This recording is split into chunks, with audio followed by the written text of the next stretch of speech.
Hi, this is Kirsten from JK Fiber Arts. Welcome back. Today we are going to do the S-ply for this 3-ply sock yarn that I started with last video. This is the Shetland and Silk blend that I bought from Into the World at Sheep and Wool, Maryland Sheep and Wool 2022. This is going to be a 3-ply sock. These two are spun Z, which is clockwise on the wheel.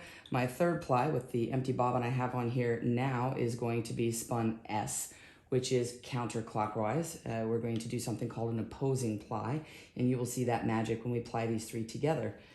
Basically, the gist of it is the S ply is going to be plied with these 2 Z singles, and we will ply all 3 of them S. So these 2 will be balancing the twist. The S will actually end up with more twist, which will energize the final yarn and will allow it to wear better. It'll be great for socks. These are going on to the bobbin storage, the bottom of my wheel. And now we'll focus on this. This is my leader. You just tie a knot and I'm gonna run it through the hooks. I always start farther away on the bobbin. Some people start right here. I can't see that. I like to see when I start just to make sure I have nice consistency and I'm in a good rhythm. Have my orifice hook, come up through the orifice. You're gonna catch the leader and pull it through. I have my last 1/3 of this that we divided up in the first video, and I'm going to start to ply this. It is awkward feeling, and I will say this is, I've probably done this 3, 4, 5 times now. Spinning a single S is weird for me. So just try to remember you're going the other way.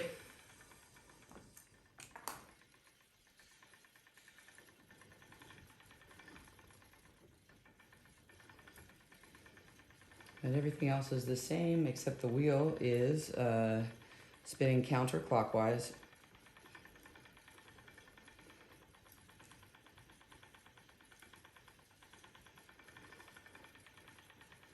One thing that I have learned through experience, the first time I did this, I spun my S single, this 3rd single, like I would a normal Z-ply single, and it was wildly overspun on the plying, and it was hard to completely realize how overspun it was until I took it off the Nitty Naughty. I wish I would have taken a picture of it to help people see. It was crazy overspun. It was ridiculous. I thought, oh, there's no way I'm salvaging this.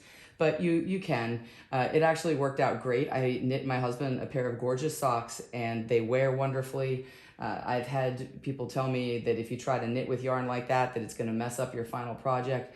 It did not, and you know the twist relaxed. I had to, for the first time in my life, put a little bit of weight on it when I hung it to dry, but it ended up being beautiful. Even when I was knitting with it, it was still coiling up on itself when I was pulling it out of the skein. It was a good learning experience. So now, when I am doing my S single, I am putting less twist in it. Not so much that it's like falling apart and loose, but not as much as I would typically put in if I was Z-plying. I still want the yarn to remain strong and to have that good single because it's going to be socks. I want it to wear well. I don't want it to pill a lot.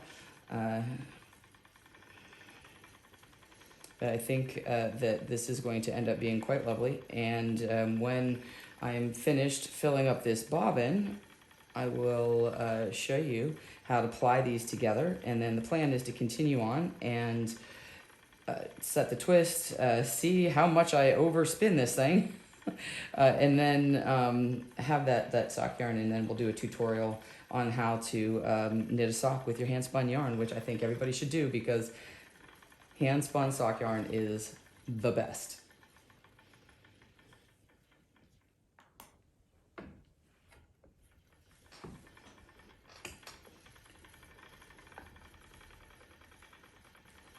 So I thought I would show you the amount of twist I'm putting in this single. And I'm also trying to keep it pretty thin. My spinning approach for socks, I think most everybody is going to do some version of semi-woolen or semi-worsted spinning. I'm spinning from comb top. So this, in theory, if I was going to do all long draw, would be the best option. Long draw is when you draw backwards like this. I don't like my little slub there though. And this is the part where spinning S catches me because I tend to want to rotate the wrong way. But if you have enough twist, all I do is just, you don't need to stop and do that. It's just something I do. Oops. See, and now I undid it because I untwisted it too far. It's all right. It's good to see mistakes. This is how you learn. We can hook this right back up and keep on going. One of the keys to having this get back on here successfully is keeping this under tension so you don't let all of the twist that you do have on here unwind, and then when you try to pull it through, it breaks over and over and over again. So you want to keep that under tension when you're doing that. And you see my end here doesn't have much in the way of twist in it. I'm just going to let that accumulate up into my drafting triangle here, and all of that twist will come up in there. We can pull on that.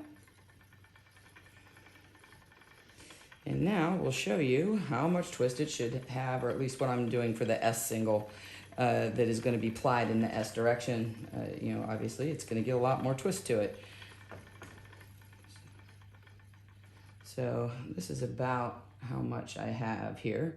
So if you see, it's got a gentle twist to it. I usually spin a more energized single than this. This, trust me, it'll have tons of energy because we're going to apply it the same direction. So I don't need it to be crazy, but I do want it to be strong so that, I mean, I can pull on this, it's not going to come apart. I also like to check the consistency of my spin using my spinning tool for a 3-ply sock weight yarn, a heavier fingering weight. You're looking at a WPI of around 22, 24, 26, somewhere in there. My singles should be about 72 to 75. My tool goes up to 40, and you can see that it's much thinner than that. And when you're measuring that, you don't want to pull on it too tight. You want to have a little bit of relaxation there. Here we can see the amount of twist I currently have on this single. Just a little check. That's probably a little too much, so I'm going to spin, put a little less twist in it. Just draw a little bit of this out, and it'll redistribute.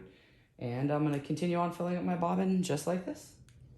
Here is my finished S-ply bobbin. I'm going to take this off, and I'll just tag the ends of them so I don't forget, if I let this sit for a while before I 3-ply it, which are Z and which is S, and we'll get plying this. I'll post the link to the WPI chart in the comments, and you can see how thick you need to spin your singles to get the end result you desire. I'll see you back real soon, and we will get these 3 bobbins plied. If you found anything useful, remember to like and subscribe. Until next time, spin happy.